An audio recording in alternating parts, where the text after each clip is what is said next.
Alors c'est orienté vraiment projet pédagogique et didactique, c'est un Fab Learn. Donc l'idée c'est l'apprentissage et la création d'artefacts pour l'enseignement.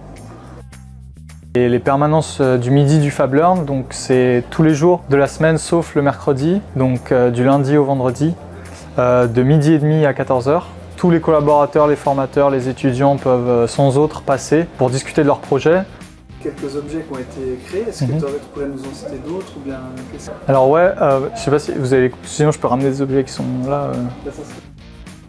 Les différents objets qu'on peut créer ici, c'est d'une part déjà avec les découpeuses, comme je disais tout à l'heure, on peut faire simplement de la gravure et de la découpe selon l'esthétique qu'on souhaite. Donc si je veux créer des logos ou des pièces de jeu par exemple, adaptées à enseigner un concept, je peux le faire là, ici. On peut créer aussi des objets en 3 dimensions, justement par emboîtement des pièces.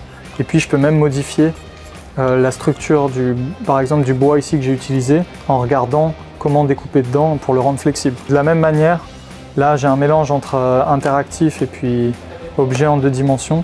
C'est que je peux emboîter des pièces de puzzle, je peux les découper à l'avance et après, une fois que je les enlèverai, il faudra les reconstituer. Pour venir ici, c'est pas du tout nécessaire d'avoir une quelconque connaissance de logiciel ou d'outils, que ce soit le laser ou l'impression. Justement, au départ, j'avais très peu quasi aucune connaissance du fonctionnement de ces machines. Je me suis vraiment formé tout seul.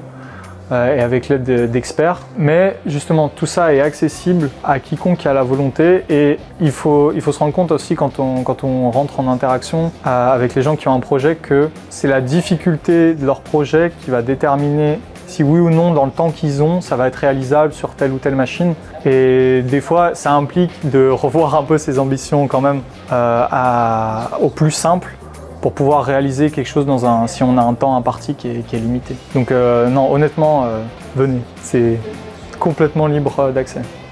Et jusqu'ici, pour les retours des participants, j'ai eu des retours très positifs.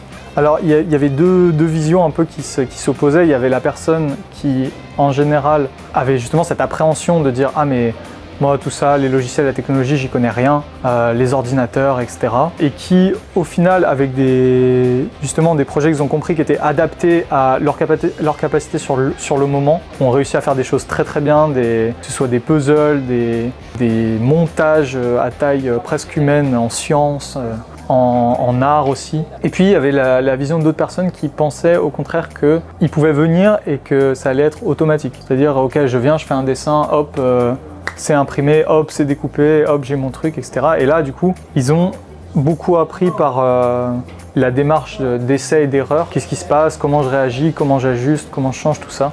Donc dans tous les cas, des apprentissages différents mais hyper positifs. Ouais.